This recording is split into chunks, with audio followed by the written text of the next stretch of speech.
భారతదేశం వేసిన ఒక స్ట్రాటజీ ప్రపంచంలోని 3 పెద్ద దేశాల్ని అంటే పాకిస్తాన్, చైనా, అమెరికాని ఒక్క దెబ్బతో చిత్తు చేసింది.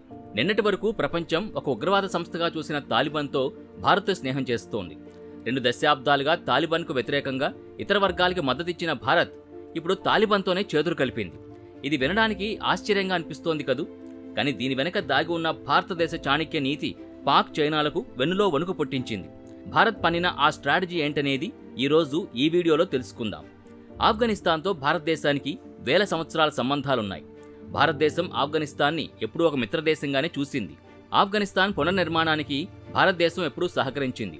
తాలిబాన్ మొదటిసారి అధికారంలోకి వచ్చినప్పుడు భారతదేశం దాన్ని గుర్తించలేదు. 9/11 దాడుల తర్వాత అమెరికా ఆఫ్ఘనిస్తాన్లోకి ప్రవేశించినప్పుడు భారతదేశం అమెరికాతో కలిసి తాలిబాన్కు వ్యతిరేకంగా నార్థన్ అలయన్స్కు మద్దతిచ్చింది. గత 2 దశాబ్దాలుగా ఆఫ్ఘనిస్తాన్లో ప్రజాస్వామ్య ప్రభుత్వాల ఏర్పాటుకు, మౌలిక సదుపాయాల కల్పనకు భారత్ భారీగా పెట్టుబడులు పెట్టింది. ఆగస్టు 2021లో అమెరికా దళాలు ఆఫ్ఘనిస్తాన్ నుంచి వైదొలగగానే తాలిబాన్ మళ్లీ కాబూల్ని ఆక్రమించింది. ఈ సంఘటన పాకిస్తాన్కు పండుగలా అనిపించింది. పాకిస్తాన్ గూఢచార సంస్థ ఐఎస్ఐ చీఫ్ ఫైజ్ హమీద్ కాబూల్లోని సెరేనా హోటల్లో టీ తాగుతూ నవ్విన దృశ్యం ప్రపంచమంతా చూసింది. అంటే భారతదేశానికి వ్యతిరేకంగా పాకిస్తాన్ తన భూభాగాన్ని ఉపయోగించుకునేలా ఆఫ్ఘనిస్తాన్ తన కంట్రోల్లోకి వస్తుందని పాకిస్తాన్ ఆశించింది. కశ్మీర్ సమస్యలో ఆఫ్ఘనిస్తాన్ మద్దతు లభిస్తుందని, భారతదేశంపై ఉగ్రవాద కార్యకలాపాల్ని పెంచవచ్చని పాకిస్తాన్ కలలు కంది. చైనా కూడా ఆఫ్ఘనిస్తాన్లో ట్రిలియన్ల డాలర్ల ఖనిజ సంపదపై కన్నేసింది. ఈ ఖనిజాల్ని దక్కించుకోవడానికి తాలిబాన్కి $1 బిలియన్ ఆశ చూపింది.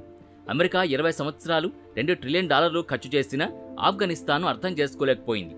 అటువంటి సమయంలో భారతదేశం ఒక ధైర్యమైన, ఊహించని అడుగేసింది. తాలిబాన్ కాబూల్ని ఆక్రమించిన తర్వాత భారతదేశం వెంటనే స్పందించకుండా వేచి చూసింది. అంతర్జాతీయ సమాజం తాలిబాన్ని ఎలా చూస్తుందో గమనించింది. అప్పుడు సరైన టైం చూసి ఒక స్ట్రాటజీ వేసింది. అమెరికా ఆఫ్ఘనిస్తాన్ యొక్క $1 బిలియన్ హోల్డ్లో పెట్టినప్పుడు, ఆఫ్ఘన్ ప్రజలు ఆకలితో అలమటిస్తున్నప్పుడు భారతదేశం ముందుకొచ్చింది. ఆపరేషన్ దేవీ శక్తి ద్వారా భారత పౌరుల్ని వెనక్కి రప్పించిన తర్వాత కూడా భారతదేశం ఆఫ్ఘనిస్తాన్తో సంబంధాల్ని తెంచుకోలేదు. జూన్ 2022లో భారతదేశం కాబూల్లోని తన రాయబార కార్యాలయంలో ఒక సాంకేతిక బృందాన్ని పంపడం ద్వారా ప్రపంచాన్ని షాకుకు గురిచేసింది. ఇది తాలిబాన్ ప్రభుత్వంతో నేరుగా సంబంధాలు పెట్టుకోవడానికి వేసిన ఒక డేరింగ్ స్టెప్. భారతదేశం ఆఫ్ఘనిస్తాన్లో $3 బిలియన్ కంటే అంటే సుమారు 25,000 కోట్లు పెట్టుబడి పెట్టింది. ఇది కేవలం భవనాలు మాత్రమే కాదు, ప్రజల జీవితాల్ని మార్చే ప్రాజెక్టులు. కాబూల్లో భారతదేశం నిర్మించిన పార్లమెంట్ భవనం ఆఫ్ఘన్ ప్రజాస్వామ్యానికి ప్రతీక. తాలిబాన్ ఈ ఆస్తుల భద్రతకి హామీ ఇవ్వడమే కాకుండా ఇప్పుడు ఈ నిలిచిపోయిన ప్రాజెక్టుల్ని మళ్లీ ప్రారంభించమని భారతదేశాన్ని రిక్వెస్ట్ చేస్తోంది. ఇటీవల భారతదేశం ఆఫ్ఘనిస్తాన్లో $80 మిలియన్ వ్యయంతో అధిక ప్రభావం కలిగిన సామాజిక అభివృద్ధి ప్రాజెక్టుల 4వ దశని ప్రారంభించనున్నట్టు ప్రకటించింది. అమెరికన్ జియోలాజికల్ సర్వే ప్రకారం ఆఫ్ఘనిస్తాన్లో 1 నుంచి $3 ట్రిలియన్ ఖనిజ నిల్వలున్నాయి. వీటిలో లిథియం, అరుదైన భూమూలకాలు, రాగి మరియు ఇనుము ఉన్నాయి. చైనా ఈ ఖనిజాల్ని ఆక్రమించడానికి తాలిబాన్కు $బిలియన్ల ఆశ చూపింది. కానీ తాలిబాన్కు చైనా యొక్క డెట్ ట్రాప్ గురించి తెలుసు. దీంతోపాటు షిన్జియాంగ్ ప్రావిన్స్లో ఉయిఘర్ ముస్లింలపై జరుగుతున్న అకృత్యాల పట్ల తాలిబాన్ కూడా కోపంగా ఉంది. చైనా తన దేశంలోకొచ్చి కేవలం వనరులను దోచుకుని తన రాజకీయ ఎజెండాని ముందుకు తీసుకువెళ్లాలని అది కోరుకోవడం లేదు. దీనికి విరుద్ధంగా భారతదేశం ఎప్పుడూ ఆఫ్ఘనిస్తాన్ యొక్క అంతర్గత విషయాల్లో జోక్యం చేసుకోలేదు. పాకిస్తాన్ దశాబ్దాలుగా ప్రపంచవ్యాప్తంగా భారతదేశానికి వ్యతిరేకంగా ఇస్లామిక్ కార్డ్ ఆడుతోంది. అది తనని తాను ముస్లింలకు అతిపెద్ద సానుభూతిపరుడుగా మరియు భారతదేశాన్ని ముస్లిం వ్యతిరేకంగా చిత్రీకరించి మద్దతు పొందడానికి ప్రయత్నిస్తూనే ఉంది. కానీ ఈరోజు ప్రపంచంలోని అత్యంత శక్తివంతమైన మరియు ధనిక ముస్లిం దేశాలు పాకిస్తాన్తో కాదు, భారతదేశంతో నిలబడి ఉన్నాయి. 1 యునైటెడ్ అరబ్ ఎమిరేట్స్ యుఏఈ. యుఏఈతో భారతదేశం యొక్క రిలేషన్స్ ఎప్పటినుంచో కంటిన్యూ అవుతున్నాయి. ఆగస్టు 2019లో భారతదేశం జమ్మూ కాశ్మీర్ నుంచి ఆర్టికల్ 317 రద్దు చేసినప్పుడు పాకిస్తాన్ ఇస్లామిక్ సహకార సంస్థ ఓఐసీలో అలజడి సృష్టించడానికి ప్రయత్నించింది. కానీ యుఏఈ దీన్ని భారతదేశం యొక్క అంతర్గత విషయమని మాట్లాడి పాకిస్తాన్ ప్లాన్లను ఫెయిల్ చేసింది. అంతేకాకుండా యుఏఈ ప్రధానమంత్రి నరేంద్ర మోడీకి తన అత్యున్నత పౌర పురస్కారం ఆర్డర్ ఆఫ్ జాయిద్తో సత్కరించింది. ఫిబ్రవరి 2022లో సిఈపిఏ అమల్లోకి వచ్చిన తర్వాత 2 దేశాల మధ్య వాణిజ్యం రాకెట్ వేగంతో పెరిగింది. ఆర్థిక సంవత్సరం 2023-24లో ద్వైపాక్షిక వాణిజ్యం సుమారు $45 బిలియన్ చేరుకుంది. యుఏఈ భారతదేశం యొక్క 3వ అతిపెద్ద వాణిజ్య భాగస్వామి మరియు 2వ అతిపెద్ద ఎగుమతి గమ్యస్థానంగా మారింది. సిఈపిఏ యొక్క లక్ష్యం రాబోయే 5 సంవత్సరాల్లో ఈ వాణిజ్యాన్ని $100 బిలియన్ పెంచడం. యుఏఈ భారతదేశంలో ముఖ్యంగా జమ్మూ కాశ్మీర్లో బిలియన్ల డాలర్ల పెట్టుబడులు పెట్టడానికి హామీ ఇచ్చింది. అబుదాబి ఇన్వెస్ట్మెంట్ అథారిటీ వంటివి మౌలిక సదుపాయాల రంగంలో పెద్ద ఎత్తున పెట్టుబడులు పెడుతున్నాయి. యుఏఈలో 3.5 మిలియన్ల కంటే ఎక్కువ మంది భారతీయులు నివసిస్తున్నారు. వారు యుఏఈ ఎకానమీకి బ్యాక్ బోన్. ఇటీవల అబుదాబిలో గొప్ప BAPS హిందూ దేవాలయం ప్రారంభం. దీనికి యుఏఈ పాలకుడు భూమిని విరాళంగా ఇచ్చాడు. యుఏఈ భారతీయ సంస్కృతి మరియు ప్రజల్ని ఎంత గౌరవిస్తుందో అనేదానికి ఇది perfect example. 2. Saudi Arabia. Saudi Arabia కూడా కశ్మీర్ విషయంలో పాకిస్తాన్కి ఎటువంటి ప్రాధాన్యత ఇవ్వలేదు. పైగా పాకిస్తాన్ ఆర్థికంగా దివాళా తీసే దశలో ఉన్నప్పుడు సౌదీ తనిచ్చిన $3 బిలియన్ రుణాన్ని తిరిగి అడిగి దాన్ని మరింత కష్టంలోకి నెట్టింది. సౌదీ ఆర్థిక వ్యవస్థను చమురుపై ఆధారపడ్డ నుంచి విముక్తి చేసి సాంకేతికత, పర్యాటకం మరియు తయారీ కేంద్రంగా మార్చాలని ఈ విజన్ కోరుతోంది. ఈ విజన్ని సాకారం చేయడానికి భారతదేశం ఒక ఆదర్శవంతమైన భాగస్వామి. 2019లో భారతదేశం మరియు సౌదీ అరేబియా ఒక వ్యూహాత్మక భాగస్వామ్య మండలిని స్థాపించాయి. దీనికి స్వయంగా భారతీయ ప్రధానమంత్రి మరియు సౌదీ క్రౌన్ ప్రిన్స్ అధ్యక్షత వహిస్తారు. భారతదేశం ప్రపంచంలో బ్రిటన్, ఫ్రాన్స్ మరియు చైనా తర్వాత 4వ దేశం. దీంతో సౌదీ ఇలాంటి భాగస్వామ్యాన్ని కలిగి ఉంది. 3. ఇరాన్.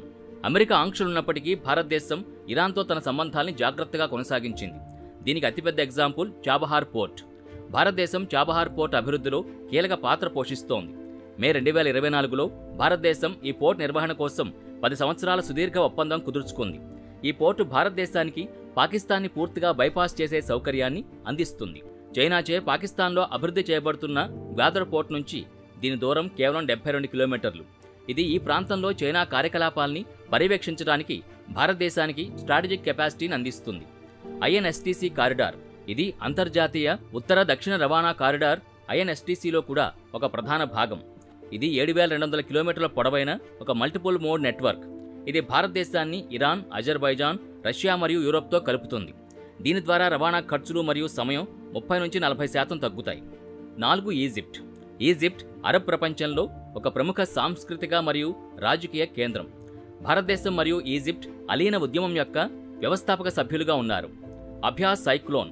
భారతీయ మరియు ఈజిప్టు సైన్యాల ప్రత్యేక దళాలు అభ్యాస్ సైక్లోన్ అనే వార్షిక సైనిక విన్యాసం చేస్తాయి.